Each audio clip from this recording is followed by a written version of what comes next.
आपने गाड़ी बनाने की बात कही, अभी एक आप इलेक्ट्रॉनिक वाहन का एक हाईवे आप ग्रिड पूरा बना रहे हैं, वो सपना कैसा है? क्योंकि हरी नंबर प्लेट तो दिखने लगी है, मगर हरी नंबर प्लेट के साथ अगर नेटवर्क नहीं मिलता तो चेहरा पीला भी पड़ जाता है। देखिए, पहली बात तो ऐसी है कि कल मैं NHAI के चेयरमैन से बात कर रहा था, तो मुझे पैसे कैसे कमाना, जेब में 1 रुपया न होने के बाद भी 10,000 करोड़ का काम कैसे करना, ये मेरे पास कोई ना कोई उपाय होता है। तो उन्होंने मुझे कहा कि साहब मैं जाता हूँ अनेक जगह, अपने रोड पर नेटवर्क ही नहीं आता मोबाइल का। आपने कहा, मैंने बोला एक काम करो, एक जॉइंट वेंचर में कंपनी बनाओ और ये जो टेलीकम्युनिकेशन कंपनी उसको बोलो हमारे रोड पर तुम्हारा टावर खड़ा करो और यहाँ से जितना होगा आधा पैसा तुम्हारा आधा हमारा। अब मैं इलेक्ट्रिक हाईवे भी BOT में बना रहा हूँ, इलेक्ट्रिक हाईवे भी। हाँ, और एक कंपनी आ भी है आगे और मैं पैसे कमाऊंगा उसमें से। देखो, आपको एक बात बताता हूँ कि ये मथुरा है, मथुरा में 80 MLD स्लज, जो गंदा पानी था टॉयलेट का, मैं वाटर रिसोर्स मंत्री था, मुझे सब अधिकारियों ने कहा ये होगा नहीं। मैंने एक हाइब्रिड एन्युटी में प्रोजेक्ट शुरू किया वहाँ, और उसमें जो सीवेज वाटर था वो शुद्ध करके इंडियन ऑयल को बेचने का तय किया। वो साल के 20 करोड़ दे रहे हैं और त्रिवेणी इंजीनियरिंग कंपनी ने टेंडर जीता। 40% सरकार ने दिया, 60% उसने लाया, पानी शुद्ध हो रहा, इंडियन ऑयल यूज कर रही है। वो 25 करोड़ यूपी सरकार को इरिगेशन के पानी के लिए देते थे, उनको 20 करोड़ दे रहे, 5 करोड़ उनका फायदा हो गया। मथुरा का 80 MLD गंदा पानी टॉयलेट का शुद्ध हो गया, तो वो भी शुद्ध हो गए और त्रिवेणी इंजीनियर मुनाफा कमा रहा है। तीनों काम हो गए। ये मतलब ये अलग तरह की इंजीनियरिंग है। अच्छा हुआ कि आप इंजीनियरिंग में नहीं गए। आप एक अलग, मैं कहूँ कि रिवर्स इंजीनियरिंग करते हैं। डीजल गाड़ियाँ धुआं बहुत छोड़ती हैं, धुआं बहुत निकालती हैं, तो अपने डीजल व्हीकल मैन्युफैक्चरर्स का धुआं निकाल दिया अभी। आप ये आगे डीजल का कैसा फ्यूचर है, बायोफ्यूल का कैसा फ्यूचर है, हाइड्रोजन की कौन सी जगह है और इलेक्ट्रिक गाड़ियां कितनी चलेंगी? अभी पहले तो मैं डीजल वाले पर बात करना। देखिए, डीजल का ऐसा है कि डीजल हजार्डस है।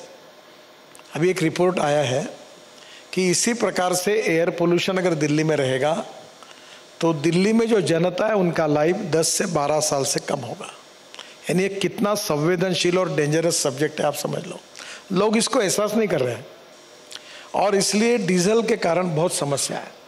तो मैंने भाषण में ये कहा कि 2014 में जब मैं मंत्री बना तो टोटल 4 व्हीलर में 48% डीजल की गाड़ियाँ थी, 52% पेट्रोल की गाड़ियाँ थी।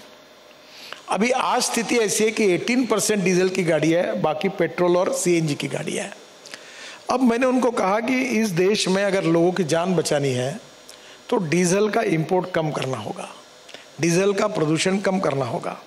तो मेरी आपसे दरखास्त है कि आप ethanol, methanol, biodiesel, bio LNG, bio CNG, electric और ग्रीन हाइड्रोजन पर जल्दी शिफ्ट हो जाइए। अगर आप जल्दी शिफ्ट नहीं होंगे तो ऐसी स्थिति ना आए कि डीजल गाड़ी यूज करने वालों पर 10% एडिशनल पोल्यूशन टैक्स लगाने का वक्त आएगा। तो ये लगाने के पहले ही आप इसको कम करिए। ये बात मैंने कही, उससे अनेक कंपनियों के शेयर डाउन हो गए मार्केट में बहुत। तो मैंने क्लैरिफिकेशन दिया कि मैं इंडस्ट्री को बंद करना ये उद्देश्य नहीं है, उद्देश्य ये है कि डीजल को कम करना। अब मुझे एक बात बताइए, हम लोग स्वदेशी, स्वावलंबन और स्वातंत्र्य की बात करते हैं, हम राष्ट्रवाद की बात करते हैं। मुझे बताइए, इस देश के आज 16 लाख करोड़ फॉसिल फ्यूल के इंपोर्ट करने के लिए जा रहे हैं और अनुमान है कि इसी प्रकार से अल्टरनेटिव फ्यूल और बायोफ्यूल निर्माण होने के बाद में भी 2025 में हमारा इंपोर्ट 25 लाख करोड़ का होगा। इस देश के इकोनॉमी से 25 लाख करोड़ बाहर जाना ये अच्छा है। मैं ये मानता हूं कि राष्ट्रवाद और स्वदेशी का सही विचार ये है कि इंपोर्ट को कम करना और एक्सपोर्ट को बढ़ाना, और ethics, economy, ecology and environment, these are the 3 important pillars of the society. एक तरफ इकोनॉमी को डेवलप करना है, दूसरी तरफ value based education, value based परिवार पद्धति, संस्कार जो हम सब काम करते हैं, उसके आधार पर भारत में भविष्य के नागरिक को व्यक्ति निर्माण में संस्कारित करना है। और तीसरी ओर इकोलॉजी और इन्वायरमेंट को प्रोटेक्ट करना है। और इसलिए 2 इंपॉर्टेंट फिलॉसफी है। One is knowledge to wealth, innovation, entrepreneurship, science, technology, research, skilled and successful practices, we name it as knowledge, and conversion of knowledge into wealth is the future. और दूसरी बात है, no material is waste and no person is waste. It is depending upon the appropriate technology and appropriate vision of the leadership that you can convert waste into wealth. अभी हमने दिल्ली का ring road बनाया UR2, Panipat के बाद शुरू होता ना, उसमें दिल्ली में कचरे के माउंटेन है। अब 7 मीटर वो माउंटेन कम हुआ गाजीपुर का, क्योंकि हमने 30 लाख टन कचरा रोड में डाल दिया। और मैं 2 अक्टूबर में, नहीं मैं इसे पहली बार आपको एक अच्छी न्यूज़, मैं आपको इसे अपने तरीके से पूछता हूं, क्योंकि आपका बताने का तरीका, मैं जरा राजनेताओं से अलग प्रश्न पूछता हूं। दिल्ली में कचरे की राजनीति है या राजनीति का कचरा है, और आप इसका सड़कों में कैसा इस्तेमाल कर रहे हैं? देखो, दिल्ली में कचरा कहाँ है और कौन कचरा, इसको जाने के बजाय मैं महात्मा गांधी जी का अनुयायी हूँ। मैं स्वच्छता अभियान चलाना चाहता हूँ और कचरे को हटाना चाहता हूँ।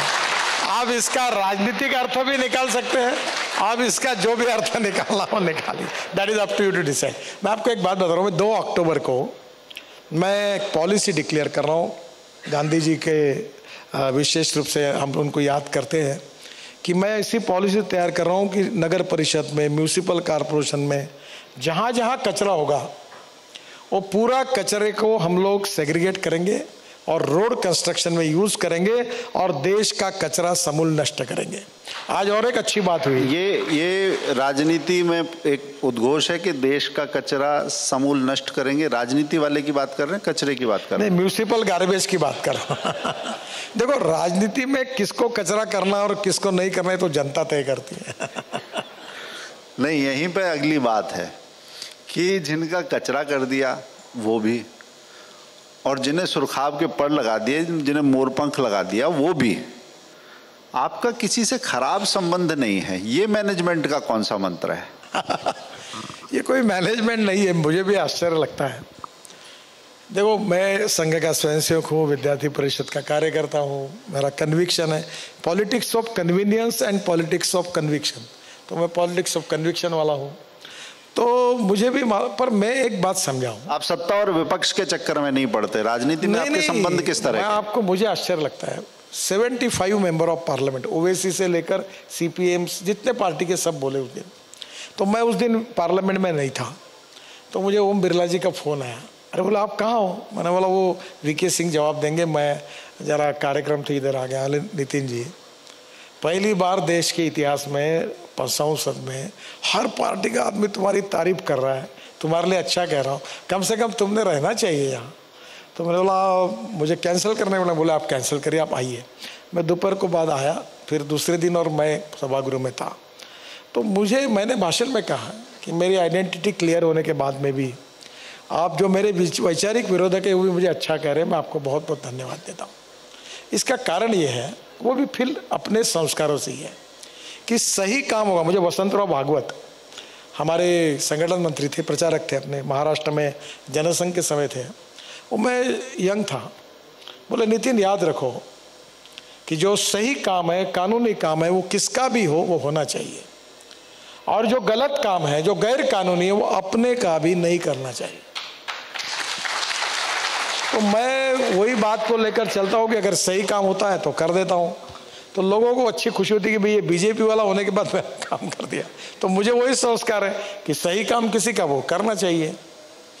तो मुझे लगता है लोगों में अगर ये काम होता है तो विश्वास आता है, प्रेम आता है। और अब मुझे बड़ी खुशी हुई कि मुझे देश की जितनी विपक्ष की पार्टियां हैं, सब नेता, अनेक बार अब कुछ बातें मैं आपको बता सकता हूँ, कुछ बताना उचित नहीं है, पर मैं कभी बोलूँ तो कोई काम टालता नहीं, वो काम हो जाता है। नहीं, आप कहते हैं वो टालता नहीं हो जाता है, वरना मैं ऐसे राजनेताओं को भी जानता हूँ। आपने जो बात कही, उनके पास कोई व्यक्ति काम के लिए जाता था तो वो पत्र जारी कर देते थे कि इनका कार्य नियमानुसार कर दिया जाए। देखो, मेरी सोच ऐसी है कि you can bend the law up to the last limit of breaking point.